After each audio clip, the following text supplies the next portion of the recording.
The following is a hockey podcast out of Vancouver and Surrey, British Columbia. It'll only consist of a lot of puck talk and even more BS, or in actual words, banter and satire. Enjoy, and as always, go Canucks go.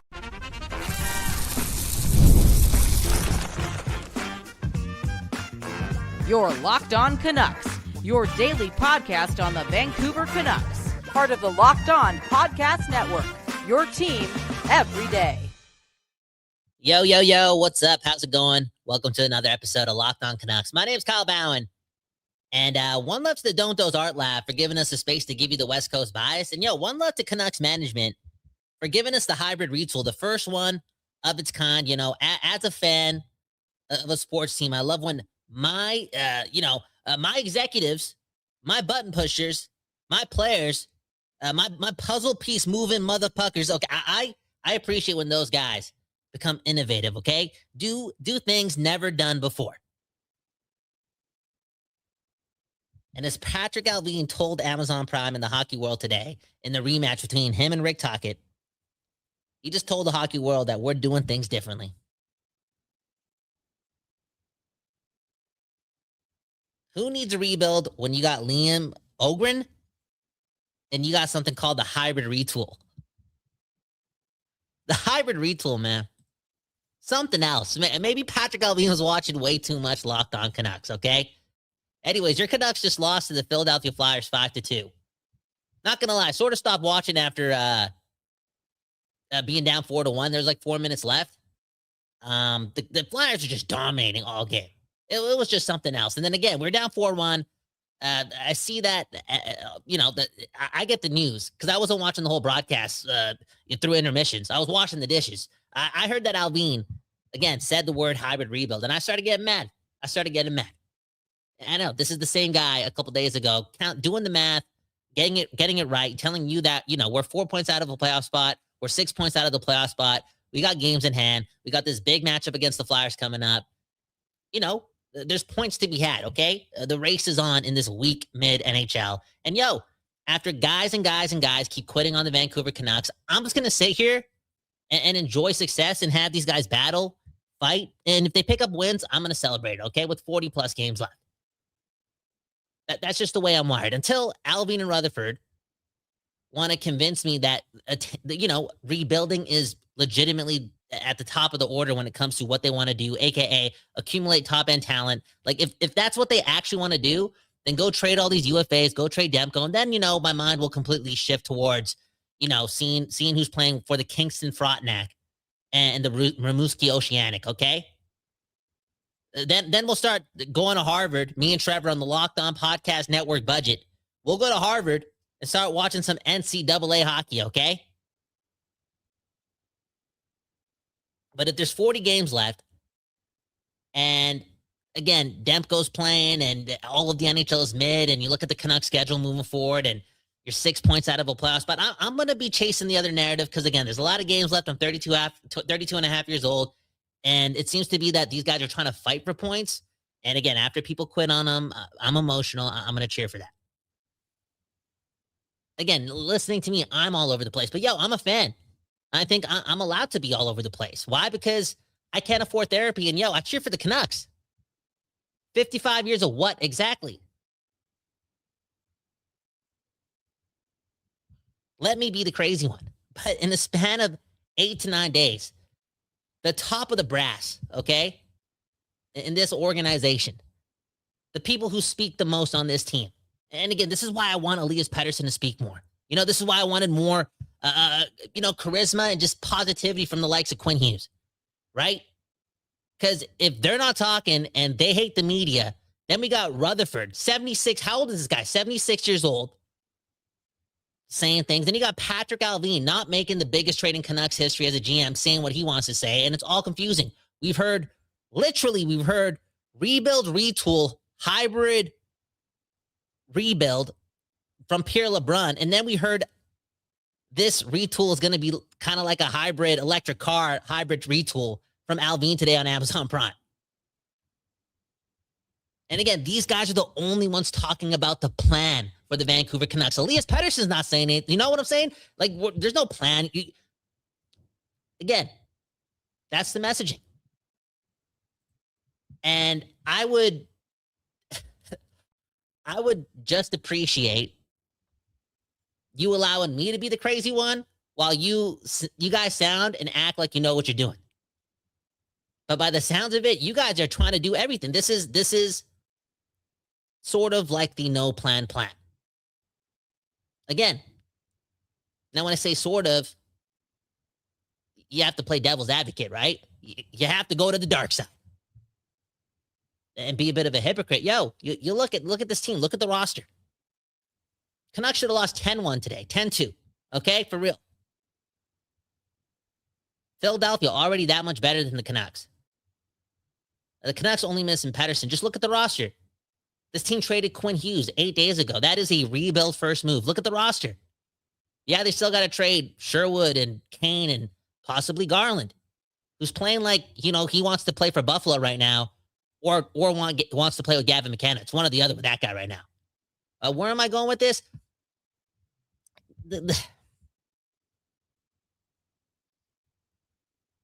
Man, oh man. I'm just confused. A little lost. And, taking it game by game. Can't afford therapy. This is your version of the Vancouver Canucks, the hybrid retool, the first of its kind. Do you guys have confidence in the hybrid rebuild? Oh, again. Or the hybrid retool. Again, they're saying a bunch of things. They just traded Quinn Hughes. Look at the roster. Even if they don't trade the guys that they're supposed to trade, this team is still pretty bad. Like look at this team on paper compared to other teams. If they don't have the fight, if they don't have the will, and if they don't have Demko doing what he did today, and it still allowed this team to lose 5-2, like if they don't have that, they can't work the miracle and make the playoffs. Everyone knows it. We all like a damn miracle, but we also like the truth. And the truth is the messaging is confusing, but are they actually rebuilding right now? Look at the roster. Again, I know I'm confusing you. I'm confused myself. They're confusing me. We're being told everything, left, right, and center. 2 + 2 = 7 right now, okay?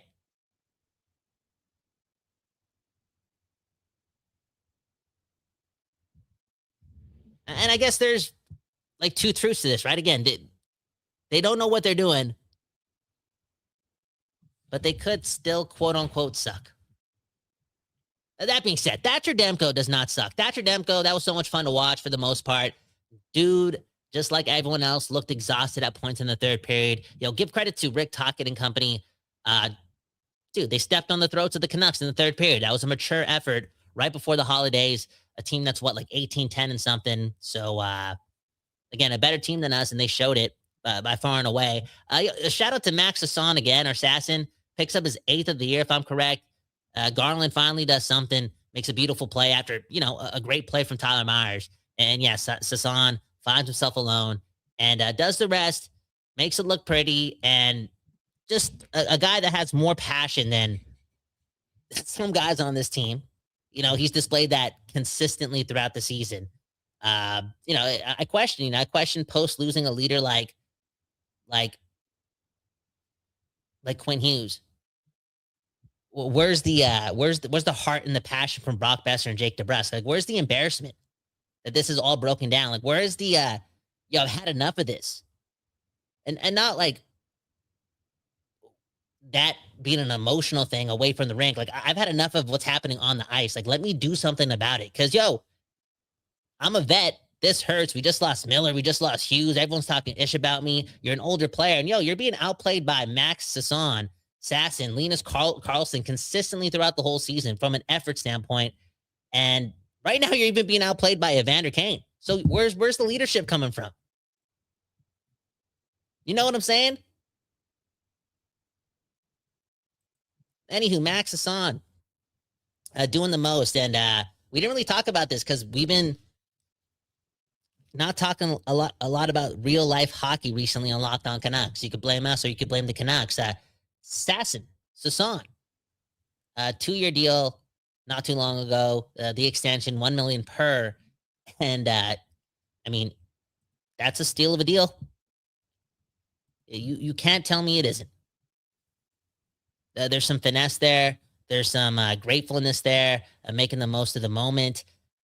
Still a hungry player. Like, he's only making $1 million per in this economy. I know that's a crazy thing to say, but it's only a 2-year deal. It's like there's going to be room for him to still be hungry and prove his worth. And if he's going to replicate what he is going to ultimately do at the end of this season for the next 2 years, like he's a $2.5 million player. No, versatile. People say he can't play center, but he's still chipping in offensively while playing center. And all while playing with, I know we got the assist from Garland today, but he's been mostly, playing with bottom 6 guys. And keeps doing the most. So super, super impressed with him. Also got to say, I've been impressed with Tyler Myers since the trade. If we're talking about, like, where's the leadership? Like, where's the leadership from the vets? I think, and it's so obvious. You can feel these things when you're watching the game. You can see who's actually given about what's happened. Like, who's a little embarrassed about what's been going on with the Canucks. Like, having a little bit of pride, okay? Not within yourself, but as a Vancouver Canuck. Like, enough is enough. The cameras are on, and this hurts. Let me do something about it. Tyler Myers, quote unquote, not the perfect player, but he's more of a Canuck than a lot of guys. And you know how I know that's evident? Because I'm seeing it now. And B, there's a large portion of the fan base that loves Tyler Myers. And I don't think it's just because of the attitude. It is because of the way he plays games. And, we say it all the time. We watch the games and you watch the games. Dude, I never even played the game. Chances are you're more right than me. Tyler Myers, to some, a good hockey player. And a guy that's showing a lot of care, doing some lead-in, making a beautiful play to Garland to get on the first goal. And I just, again, coming from me, if you've been here for a while, that says a lot. Because if Tyler Myers ever saw me at a Boston Pizza,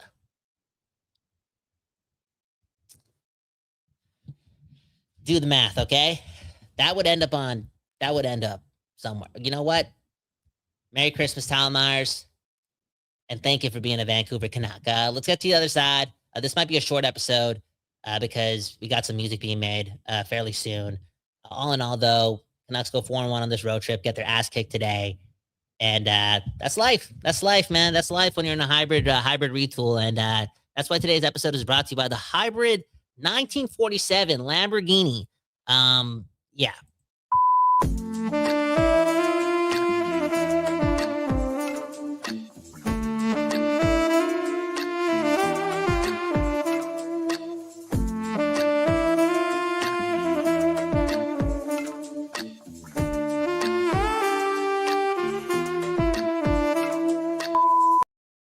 Today's episode is brought to you by FanDuel. And man, oh man, there's a reason, man. There's a reason why this is Trevor's favorite game, right? And there's a reason why Trevor works so hard to be responsible so he can, again, play his favorite game, a.k.a. Gamble on FanDuel. FanDuel's the place to, place your bets on NFL action. And the weeks are limited. The weeks are going away. And before you know it, you won't feel like a linebacker, man. Speaking of lines, these lines on FanDuel, they change instinctually, okay? Hybrid line changes on FanDuel, okay? Play-by-play, things switch over because, momentum is a real thing, and FanDuel knows about momentum. Make a parlay, do your thing. Again, the parlay, man, when taking a hit of a parlay responsibly, it's a good time, man. It changes lives. So get on the action, okay? Feel like you're part of the game on FanDuel. Again, that's FanDuel. Visit FanDuel.com. Do so responsibly. And, enjoy the game.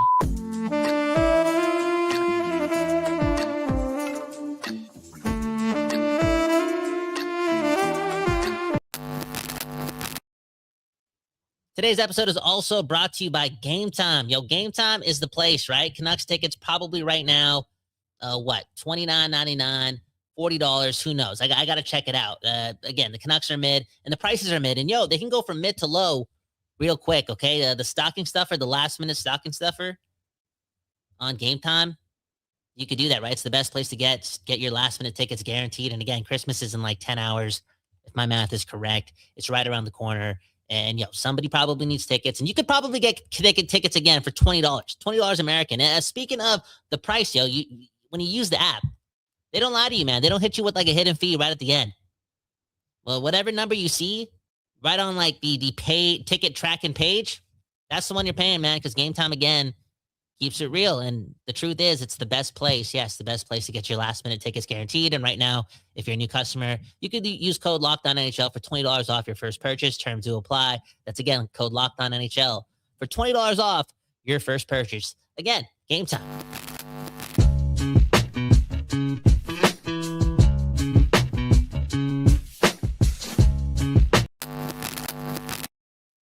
People, we back doing this, and that's reading your comments here on Locked On Canucks.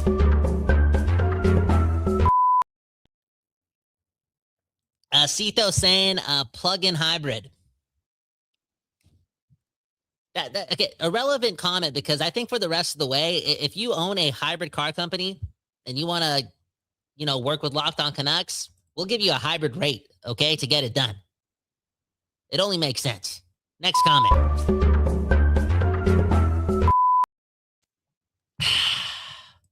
Paul Jutt saying we need to tank. It's probably going to happen. Today was a lot of things. It's the end of the road trip. The team's tired. The team also got outplayed in Boston to some extent for 40 minutes. Team didn't look that great in the last 40 minutes of that Devils game as well.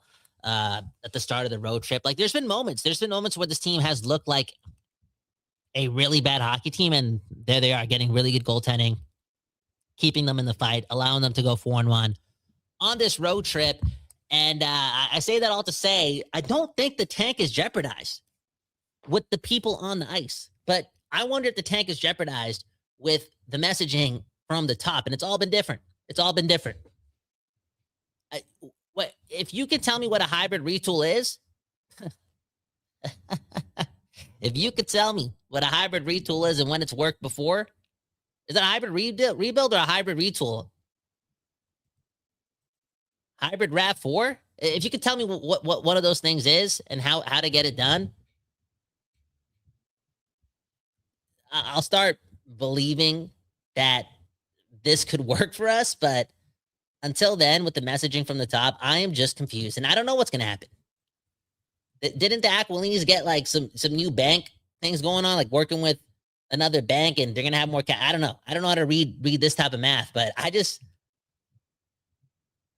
the Canucks traded Hughes for 3 guys that were already playing in the NHL and a first round pick. Great trade, quote unquote. But 3 guys in the NHL right now, right?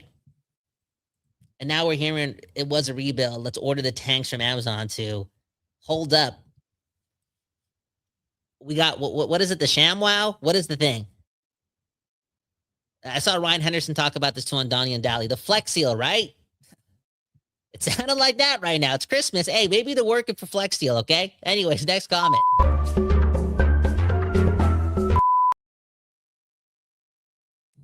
Cosmic saying hybrid means taking too many shortcuts again. Didn't they just close down the hybrid Ford F-150? I got that in the group chat. I don't know why I'm in that group chat. Do I look like a Ford type of dude?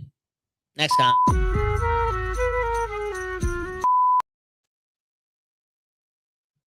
Okay, I saw a good one from Dragamus, Drum Angus, saying Beam is not getting hit, or Beam, I'm sorry, Beam? Zeev, the savior, is not getting enough heat for his poor play. Yeah, he's just a 20-year-old. Like, he's not Quinn Hughes. And what I mean by that is, like, he doesn't have that. Like, Quinn Hughes is once of a kind, generation. You can't even, you know what I'm saying? Like, don't. Sounds crazy. You're gonna punch me in the face or high stick me in the face because when it's Minnesota in the first round, it's Vancouver versus Minnesota at Rogers Arena. Like, definitely. Like I said, metaphorically speaking, we're bringing the sledgehammer. It's gonna feel like Triple H in there. Okay, I'm not gonna lie. Old Triple H, like revenge tour, right? But I gotta say, we watch every Canuck game. We're addicted to this team, and you miss watching Quinn Hughes. Just a little, I'm just saying, he's that good. Like, we like sports.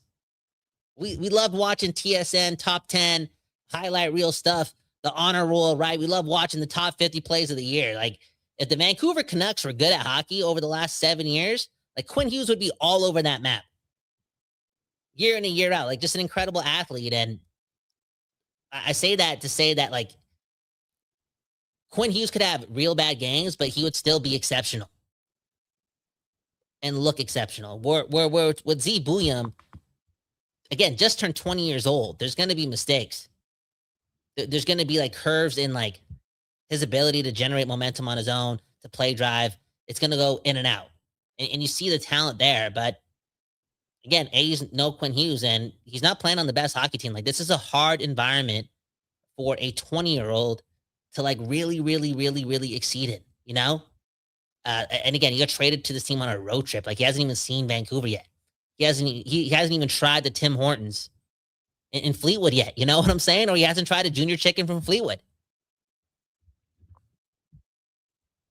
So this is all new to him. And I think, to go back to your point about his poor play, to me, there's no world where I can say he's playing poor. Like, I can't. He's way too young, playing in a tough situation. And to me, it just hasn't looked poor too. Like, it's looked very neutral. Like, that's the lowest it goes to me. I know there was that one turnover in the third period where he was trying to do too much, but honestly, I like how he was trying to do too much, okay? Because nothing was going on in that Flyers game. I don't even know how the Canucks had 17 shots through like 2 periods or 2.5 periods. Like, the Canucks weren't doing anything. So Bouillon was probably like, yo, I got to get the boys going.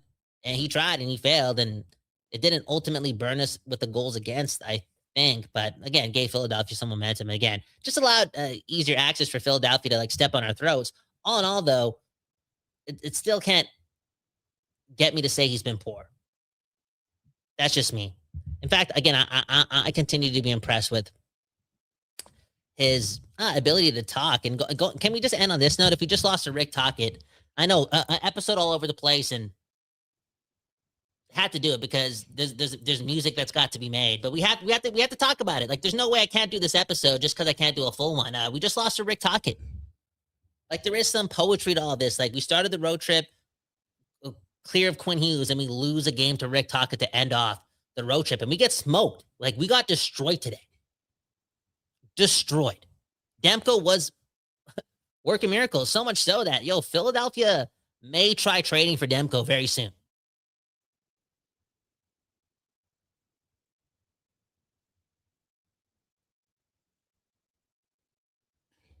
Straight up. Where was I going with this rant? Was it with Tocchet? I blacked out there, man. That's what this season feels like. Oh yeah, this is what I want to say. Speaking of Rick Tocchet, right? And all the talking that continues to happen with the Vancouver Canucks. And so what? People got to communicate with the consumer. I get it, to the media, to the people, to the storytellers. Like, there's got to be some form of constant communication for a $1 billion team that has traded a generational player and traded JT Miller not that long ago and have had public feuds on Globe and Mail. You know what I'm saying? It was like Drake versus Kendrick on Globe and Mail, bro. Like, the big stories. Like, there's got to be some talking going on, but most of the talking always comes from the people at the top. And, that's a problem for a lot of reasons, because sometimes it's been way too dramatic. Like, just say less. Don't tell the world that Hughes wants to go play with his brothers, Don't publicly call out Pedersen like 3 times in a row. It's all good. He gets the message. Just figure it out behind the scenes. Like, less noisy, less Jerry Springer-like stuff is great. Talk less. That being said, dude, it's not like Quinn Hughes would help shape the narrative or help shape the messaging over the last couple of years. He just rolled with the punches and always, looked defeated. Like Elias Pettersson. Same thing with him, the highest paid player on the team. Like, he never talks. Always looks defeated. Always looks like he doesn't want to be there in front of the cameras. What does that ultimately give off? This is all energy here. That just, like, you get constant images, because this team also loses on the ice. You get constant images of players not wanting to be in Vancouver because of this body energy, like their inability to just give any form of positive communication to the masses. And again, they don't talk. They don't give us any quotes. And trust me, I don't want. I'm just saying, when there's no leaders on the ice doing any leading via the messaging during like disgruntled times where there's like a lot of losing going on. And you're just allowing all the talking to be done by a 70-plus-year-old and Patrick Alvin. You get what we've gotten 8 days after the Quinn Hughes trade. It would have been nice for someone on this team to just give us a plan, give us like a direction, give us a path to follow. Even if it was, again, just the highest paid player on this team saying, yo, I believe.